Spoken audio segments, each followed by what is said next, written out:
Hello အားလုံးပဲမင်္ဂလာပါဒီနေ့ကတော့ဟော့ပေါ့ကိုမှအဝါစားနှစ်တောက်ခွဲတဲ့ဆိုင်ပေါ့နော်အဲဆိုင်လေးကိုခေါ်သွားပေးပါမယ်မိုက်ဒီဆိုတဲ့ဆိုင်လေးပေါ့နော်သူကဒီအလုံးကြီးမြင့်နိုင်ဘက်မှာရှိပါတယ်ဆိုင်မှာကရွေးစရာတွေကအသားကဆိုရင်ကြက်သားရယ်ဝတ်သားရယ်အမဲသားရယ်ရှိရပြီးကြက်မဲကြက်စီရုံသားပေါ့နော်ပြီး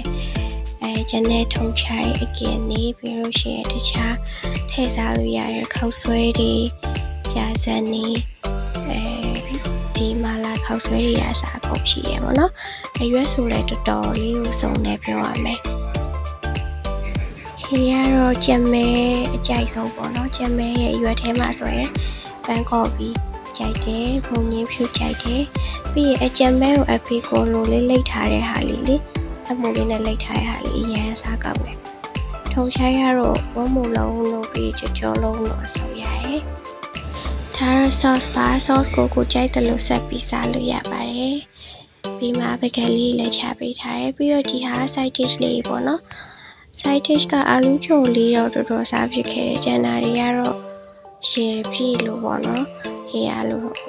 သမီးကျော်တို့ဘာလို့လဲတိတ်မစားတတ်ဘူးဆိုတော့တိတ်မစားဖြစ်ခဲ့ပါဘူး။ဒါတော့ဒီသူတို့အစားအသောက်တွေကိုမှတ်ပြီးတော့မှတ်ပြီးတော့ဖြစ်တယ်ရေခဲသစ်ထားပါတော့ရေခဲသစ်ထားရဲ့မှာဒီချာလေးထည့်ပြီးတော့ထားရတဲ့ဟာလေးပါပြမယ်နော်ခဏလေးကဲအခုဆိုဖွင့်လိုက်ပြီဆိုလို့ရှိရင်ပေါ်ဆုံးမှာအမဲသားရှိရဲ့ပြီးအောက်မှာဒီကလေးစားတွေပေါ့နော်ကလေးစားဥပညာတာကားရှိရဲ့ပြီးအောက်မှာကျက်စဲကျမဲပြီးဟိုဘက်မှာချက်သားနဲ့ဝတ်သားရှိရဲ့အဲ့ဒါလေးမရိုက်ခဲလိုက်ပြီပြီးဒီမှာမလာခောက်ဆွဲတွေကြားစံနေပြီးဖေးကွန်လိတ်ထားတဲ့ဟာဟိုမှာချက်စင်လိတ်ထားတာကျမဲလိတ်ထားတာပြီးအသားလိတ်ထားရရှိရဲ့ပြီးဒီမှာအမိုးလေးကြားစံနေရှိရဲ့ထုတ်ချိုင်းနေရှိရဲ့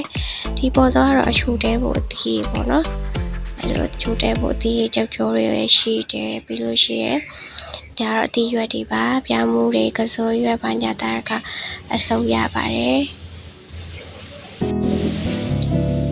ကဲအခုဆိုစားပြီပေါ့နော်သူကအရေရကြတော့လေဟင်းရေက၄မျိုးလားမသိဘူးရတယ်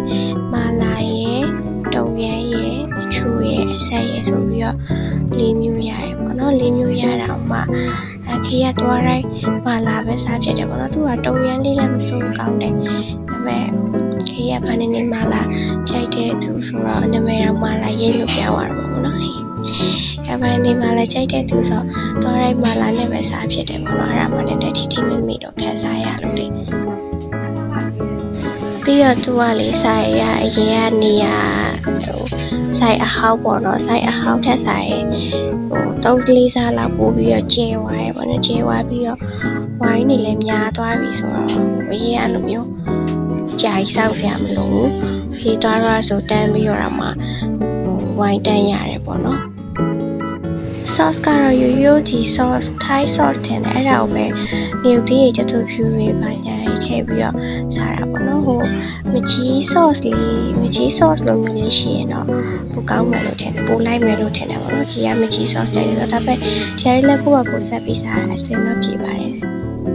ပြီးရင်သူကအချိန်ကလည်း2နာရီရောက်ပြီးထားဆိုတော့2နာရီအတွင်းမှာစားရဝရတယ်ပေါ့နော်2နာရီကျော်လောက်နဲ့အချိန်ရလောက်တယ်ပြီးဒီအာလူးကျော်လေးလည်းအနေနဲ့ပူပူလေးကိုမှချာသူတို့ထက်ပြီးချက်သွားယူစားရဆိုလေပူလေးနဲ့စားလို့ကောင်းတယ်အေးဝါရတော့နည်းနည်းလေးအရာတာပေါ်တူလေးဖြစ်တယ်ပေါ့နော် sauce နဲ့တူစားရင်တော့ကောင်းပါတယ်ဒါတော့ရှာချက်သွားတာပါပူစားရင်တော့လို့ပဲအမြဲဒါတော့ဆိုင်အတွဲဘက်ပုံလေးပါ4ရောက်ဝိုင်း2ရောက်ဝိုင်းဆိုပြီးတော့ခွဲထားလေးလည်းရှိရပြီးတော့နေရတဲ့ခြေဝိုင်းအတွက်ကြောင့်ဝိုင်းရဖို့အကြိုက်လဲစောက်စရာမလိုဘူးပေါ့နော်ပြီးလို့ရှိရရှေ့မှာဆိုရင်လည်းအယုတ်ကောက်တဲ့ဆက်လေးလည်းရှိရပြီးဒီလိုထပ်ပေါ်ရိုက်လို့ရတဲ့ညလေးလည်းရှိပါတယ်